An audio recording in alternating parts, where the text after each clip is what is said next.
Bass management. What is bass management? Well, you go to speakers, you go to menu,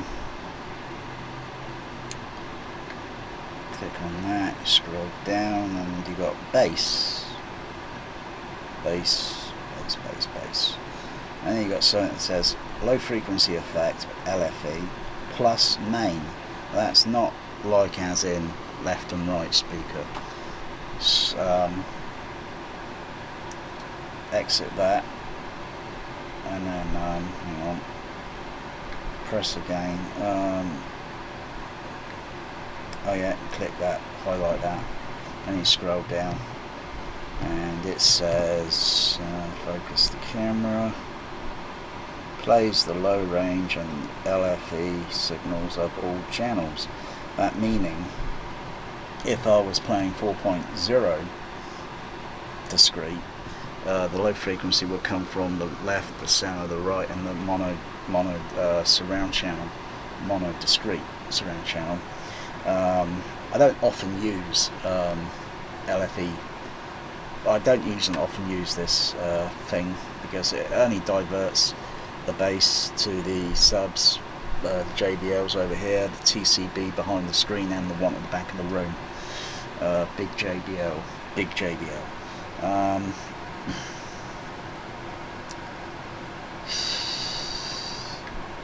Exit that, and then go up to. I'm handhelding this, so I haven't got it on the tripod. Crossover, and the individuals that they are up there, individuals. And they're all set 150, 150, and then I don't know why I got the back one set at 80. You know, I could set it a little bit higher. You know, but it only takes more the bass range, you know, on the crossover, so it doesn't roll it off as much, and then keeps it a little bit more flat. Because I think usually when the crossover is going downward to getting near to 80 on the, it's starting to drop off slightly if you're looking at the frequency response on the X curve. I'm just thinking on the X curve, where it starts to go from 100, and then as it just gets to 80, it starts dipping and down 3 dB step or something, boom, boom, boom, boom, until it gets down to a certain range. So you get a certain frequency curvature, which is pretty tricky to do manually. Not with this auto EQ rubbish, because often the auto EQ is rubbish, and then you're going to have to look at it and you think, damn, I've got to do it again. You know, it's better to do it manual EQ, because then you know where you stand. It's a lot easier. So I mean,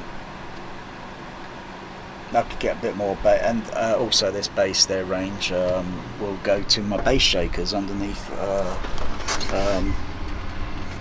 on the floor down here. It's a bit dark. I'll just turn the ISO up a bit. One there, I'll turn the camera upside down, one on the seat, and boom, boom, boom, boom, boom.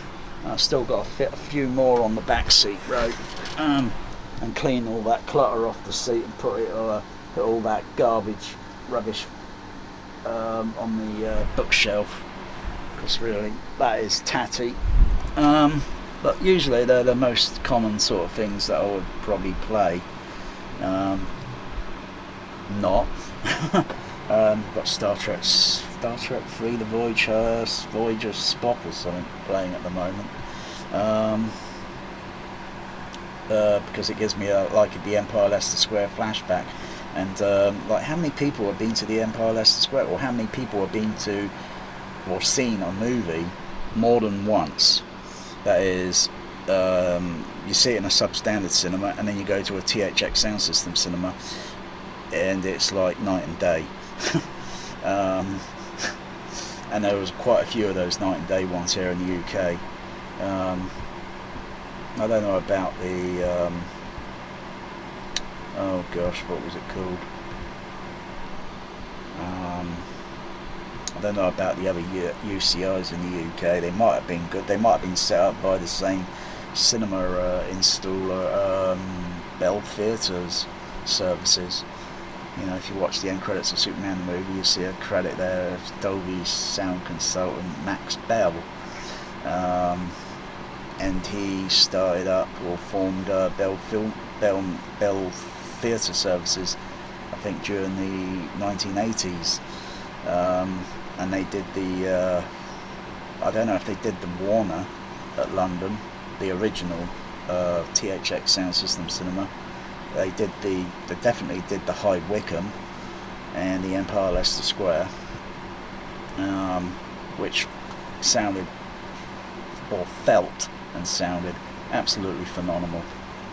And they're just using just the JBL full range speakers behind the screen, and there are a lot of them usually, and that's got to fill a large size auditorium, a bit larger than a home.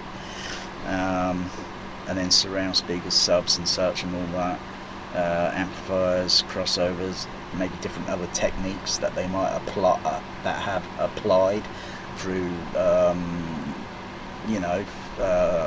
how film exhibition gets played back in a cinema. Just going to mute the air conditioner for a while. It is measurable in frequency. It's got a certain frequency range that does infrasonic low frequency, and it goes up to about 50 hertz peak, and then 100, 96 and 100, and then it's gradually rolls off down to about 5 kilohertz. I measured it with the microphone the other night.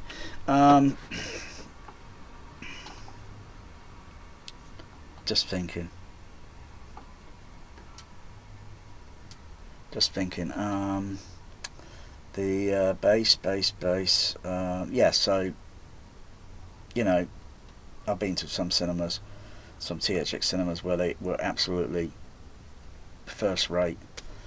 I think the High Wycombe UCI was voted the 8th best THX cinema on the planet.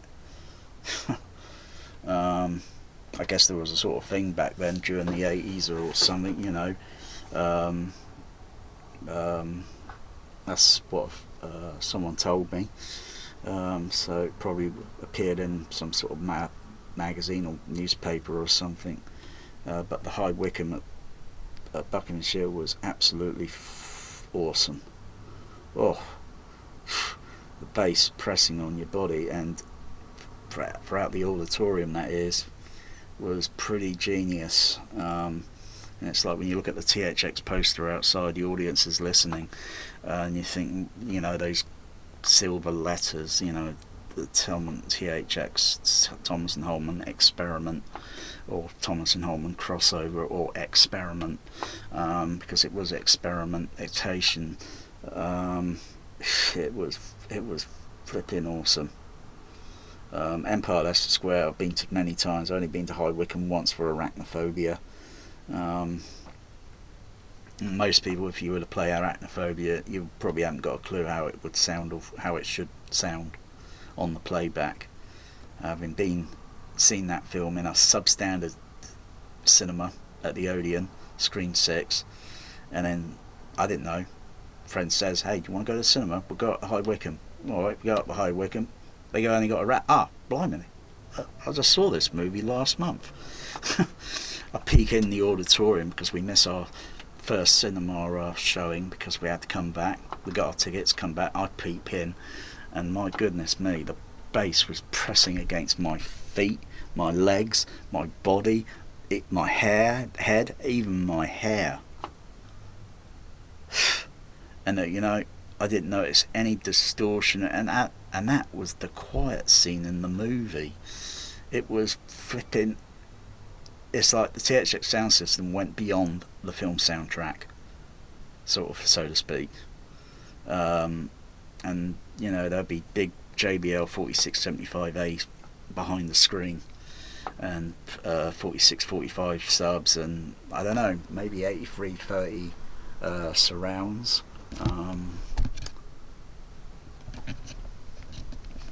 You know, maybe 8330 surrounds.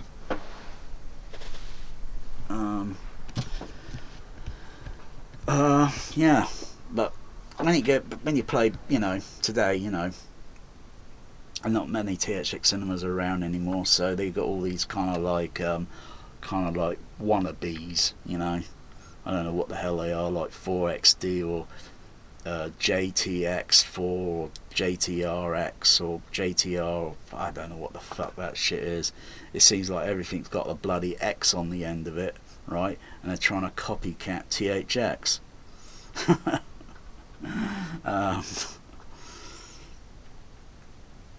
There is another format. No, it's not. It's another cinema sort of thing-ish. High performance stereo, HPS 4000. That the co-founder, what's his name, John F. Allen, formed a company during, sometime in the mid-1970s, mid-70s, late 70s.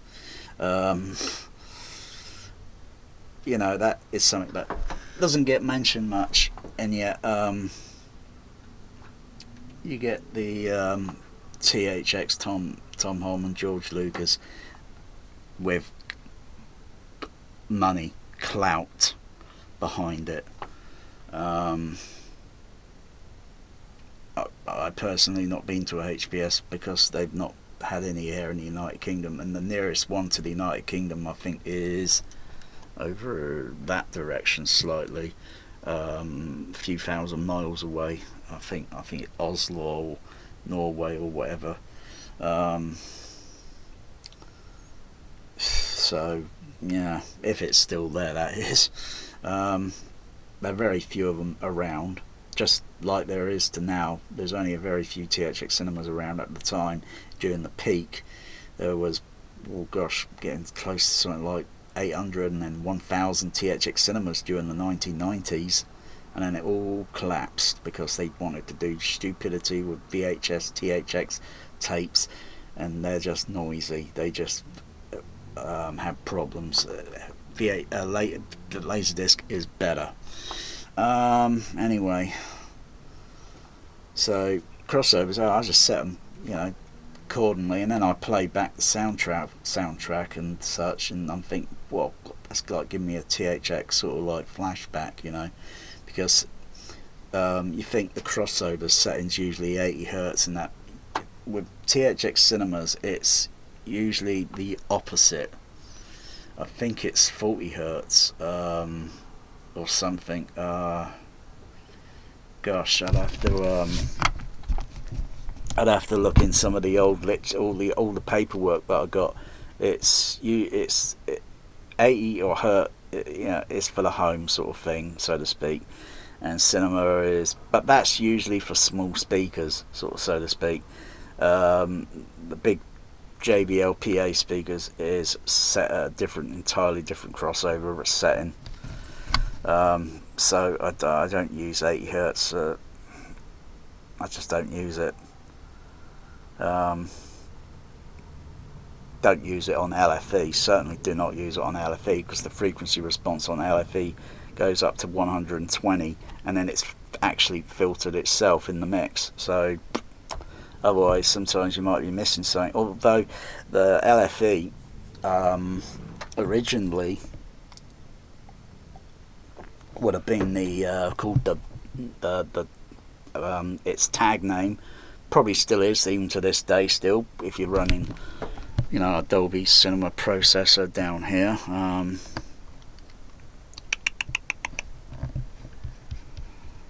Yeah, you know, so they're all base formats here, like Baby Boom, or I could call it Baby Boom Mega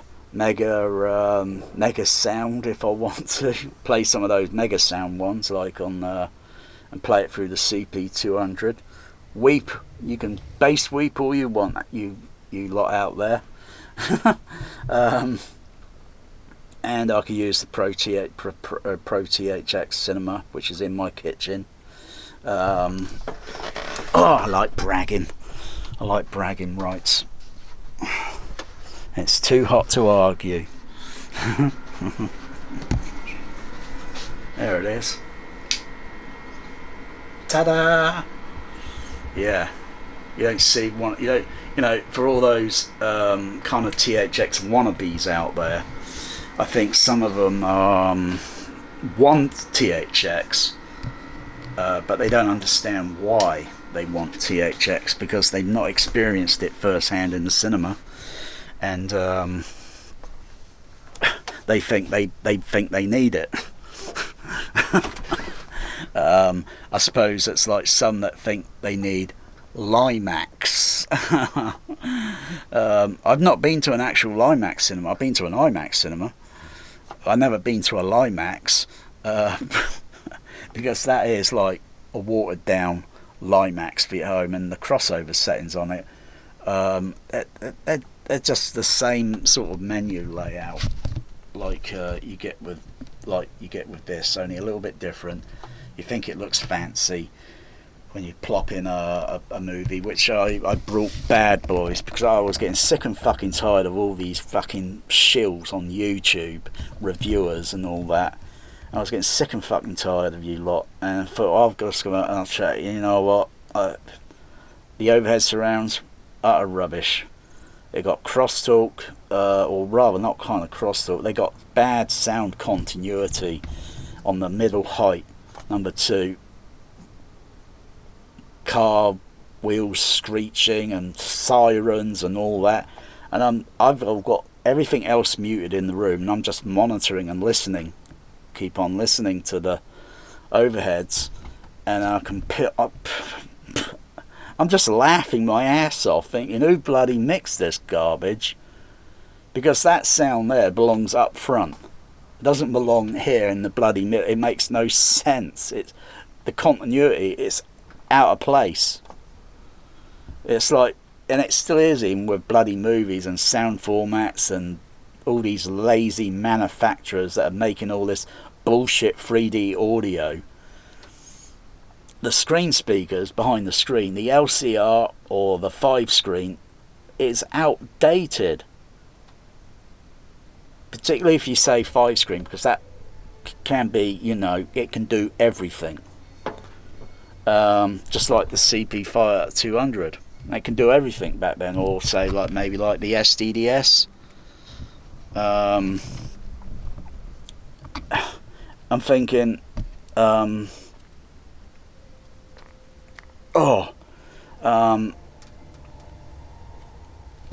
just hearing strange sounds here on my system. I'm not sure if the heat's getting to my system or something. Or I know what it is. I've got I'm hearing a ticking sound, a clicking, ticking sound. It's the VU meters on my CP200. So I need to turn this digital level down. It's okay. That's gone down 12 dB, which means that's like turning the fader down 12 dB or something, or whatever. Because the CP200's got 2 different voltage input settings. I need to set it to the other one, but sometimes it sounds way too quiet. I need to make a kind of like Han Solo kid, a few special modifications past light speed. Not just take the card out on the CP200 and then redo the resistors with different values. I need to do something a little bit more, because I like to use, because the CP200's got its own sound signature that is kind of unique, and it's like the Klingon will say, you know, most powerful THX weapon made. You will tell me the secret of the THX sound system, or pain. I have no knowledge of the THX. Then pain is what you will get. Shuklaku! I told you, no interruptions. I'm trying to get my THX information. But sir, Dolby format coming up on the starboard bow. Beam me up. I tell you, most people, you probably haven't got an idea. You probably think you need lossless audio, with Star Trek on Blu-ray. It's good enough here on the bloody DVD. Believe me, you don't need a bloody a lossless audio with a 7.1 or even an Atmos bloody upmix. That's going to sound absolutely appalling when it is released, mark my words, and I don't think I want to buy it, because it'll only, if I want to have an overhead surround, I wouldn't even use the upmixer. The upmixer is fucking flawed, because it only applies sound from the left and right channel, and it's going through a matrix circuitry, and then it's the sound that's coming from the front. You can hear it on the overheads, and you can, to a trained listener, a trained listening ear, you would say that sound information is coming from the front. It's not coming off the side surround channel, like expanding the surround channel, which is quite easy to just put a matrix decoder, which I use down here, on the side surround, or one for the back surround, one for the side surround, and I can expand it by just taking out the center phantom and place that sound elsewhere where it's a little bit more sound exciting. And that is something that Auro Max, DDSX, or not even Dolby DSU cannot do that, and I doubt even a Trinnov or any other AVR AVP could even do, because they're just bullshitting you, pure and simple. Because when I switch it on, you know what it sounds like? It sounds like listening to 424 Matrix. I might be getting discrete sound from up the front, but when I'm hearing, and you get that sort of sound pan or whatever, plus I'm hearing the crosstalk with 424 Matrix, I would hear left, center, right. You get crosstalk slightly, between the LCR, because they ain't discrete, they're matrix, but it's still good, particularly with theatrical mixes on Laserdisc. But then you still get the crosstalk on the surround. You get the common sort of, you can hear partly the front sometimes on the surround. If you mute LCR, and you can hear the crosstalk, you can sometimes hear the anti-phase of the surround mix on the surround channel, which is called an anti-phase because it's out of it's 180 degrees reversed from the front, because the center channel is plus, and the signal that would be mixed into the surround, the anti-phase part of the mix, would be negative. And often then you put a delay on it so you don't notice the issue. You put a delay on the surround channel. You don't put a delay on your left, your center, or your right.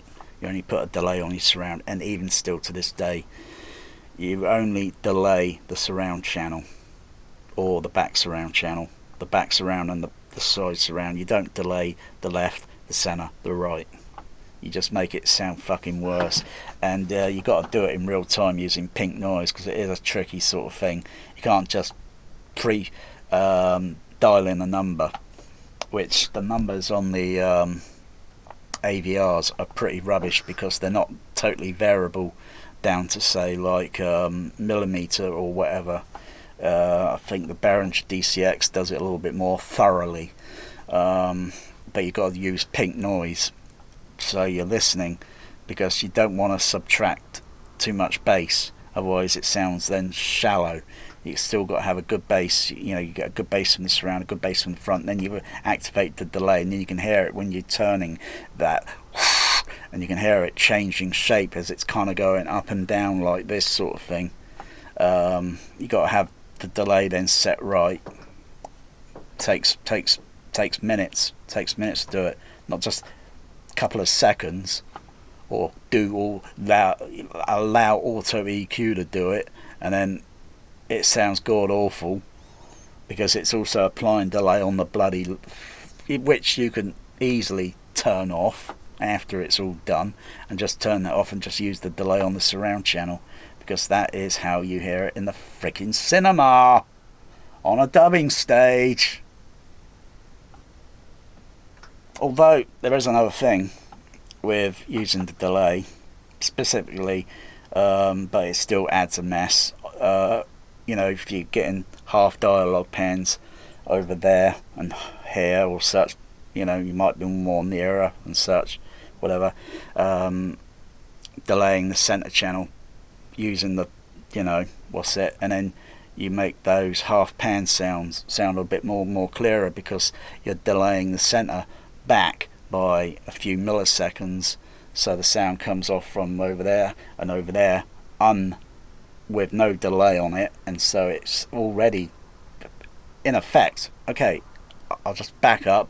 So if I were to say you only delay the surround channel, because effectively the LCR is already delayed in time before it reaches you. It's already delayed. You don't need to delay it anymore. You're nearer to the surround speakers. They're closer to you, so that's why they need to be delayed slightly to hold it back a little bit. So the sound coming from the front, it's all mathematical, and it's complicated. But you got to do it in real time using pink noise. You can't just, take a tape measure, which you can, but you still got to listen to it. You still got to listen to it while you're adjusting. And even on the Dolby CPs, they go from 0, starts from 0, and then I think it goes to 5 millisecond, or is it 10 millisecond, 15, I can't remember, because it's on the dial. Be on a dial down there, or on the CP200, and it's a little dial that you turn, and a little wheel dial. In the SDDS, it's got to go into the menu. I think configuration. I think it's preset. And I've got auxiliary 1, auxiliary 2. I'm on auxiliary number 1 at the moment. It might be that I got the delay set to 0. Yeah, I've got the delay set to 0. So I can apply the delay in 1 millisecond steps. That's a little bit more better than the Dolby ones, and effectively, if you've got a Dolby Cinema processor connected up to an SDDS processor, the sound's going to be going from the CP200 and then connecting onto the SDDS.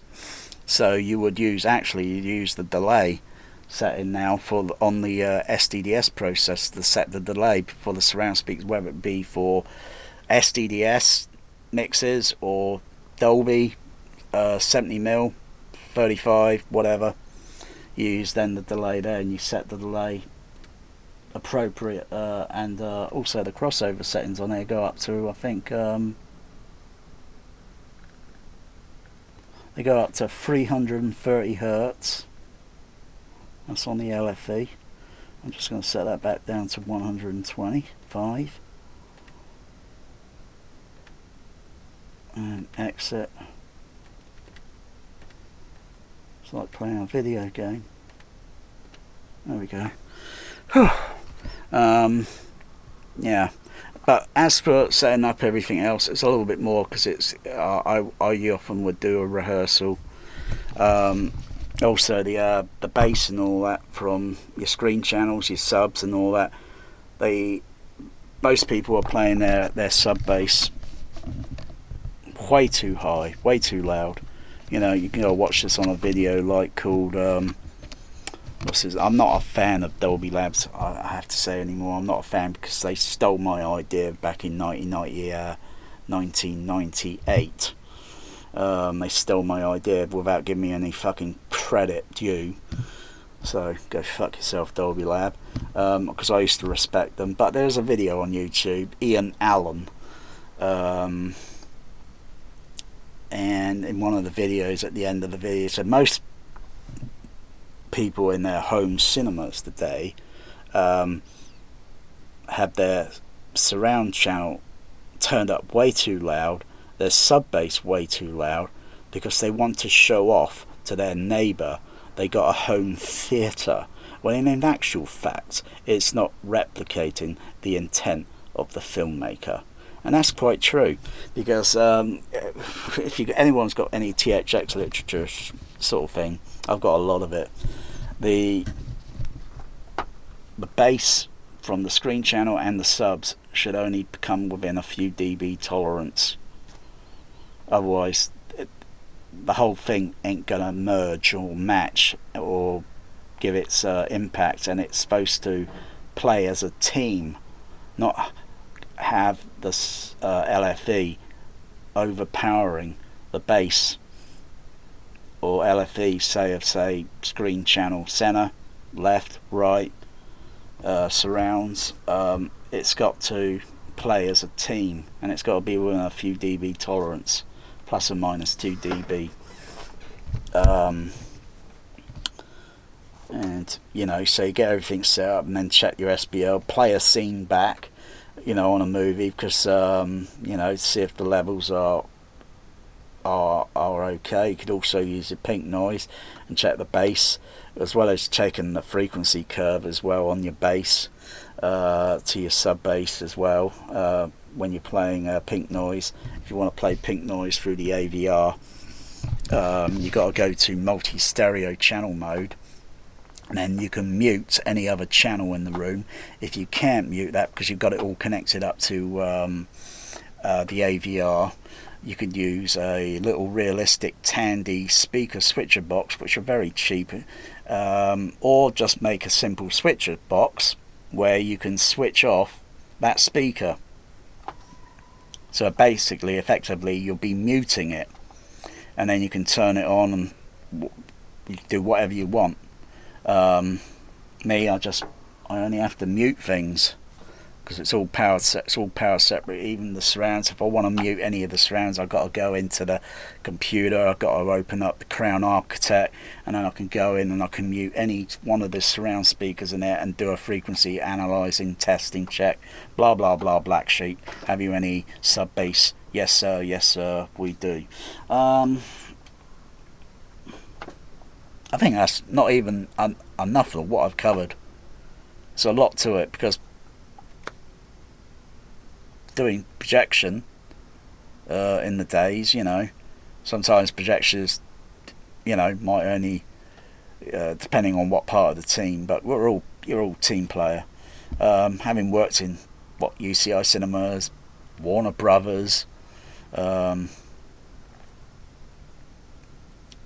the auditoriums that play the film back, the film prints, they go all in different size auditoriums.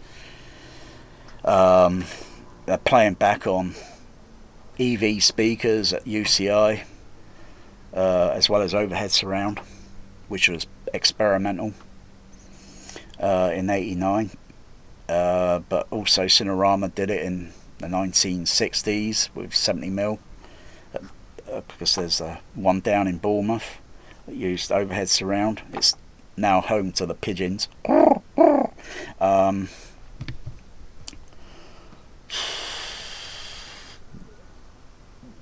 Warner Brothers, crikey, 1, 2, 3. You got 3 different size auditoriums. You got the big large auditoriums. I think there were 4 of them. And then you got the medium size auditoriums, and then you got the smaller size, which had vertical masking, which I don't think anyone liked at all.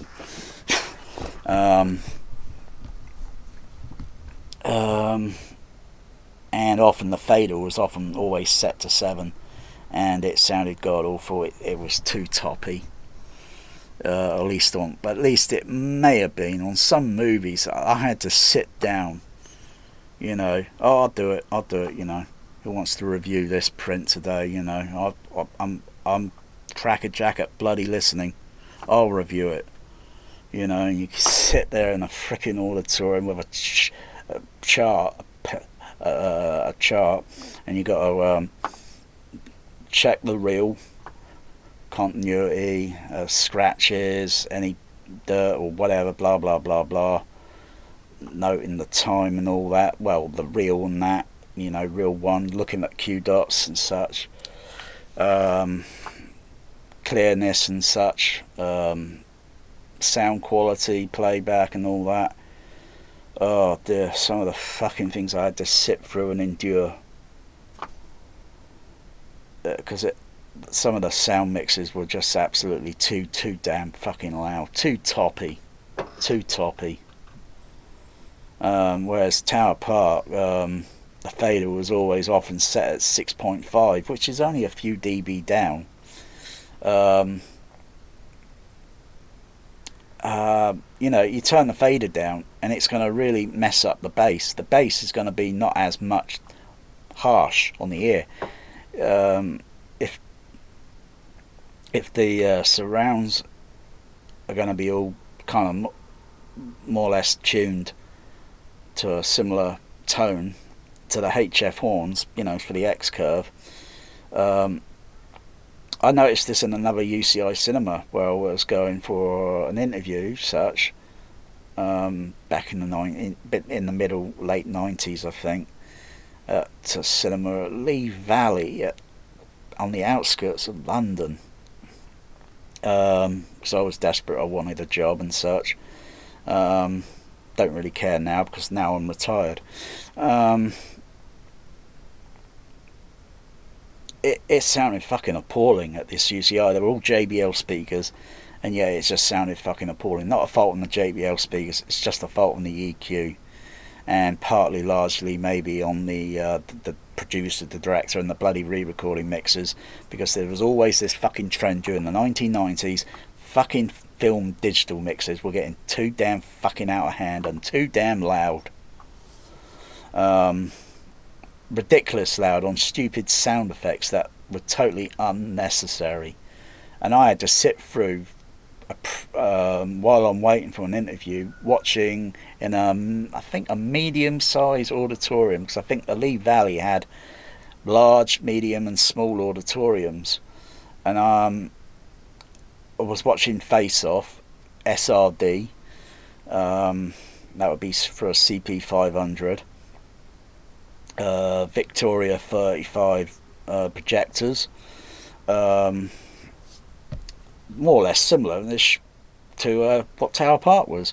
Anyway, all JBL and that, but I can see, I think there were 3 or 4 Asian people in front of me. 1, 2, 3, 3 rows in front of me. I was more near to the back because I didn't want to go too far into the auditorium in case someone then said, you're needed now for the interview and such, and they can't find me, so I was a bit more near to the back and such.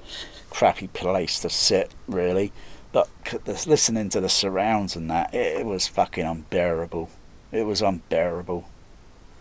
And I think that getting through to reel 2 or 3 on fucking Face Off, and all the magazine ejecting on the stupid sound, it was tss, tss, tss. Oh, you had to cover your ears, because you don't hear that sort of nonsense in the real world. With those sort of things that you can see familiar with, and you just don't hear that. And I can see these Asians were getting very unrested and unsettled, and I was betting they're going to get up any moment and they're going to walk out, and I was spot on before it even got to the next bloody reel in the movie, because I'd never seen the bloody movie before. I only heard about it. I've got it on Laserdisc now, but I might play it back on Laserdisc and play those first few reels on this side one, and do I get any of that nonsense sort of thing, and be interesting.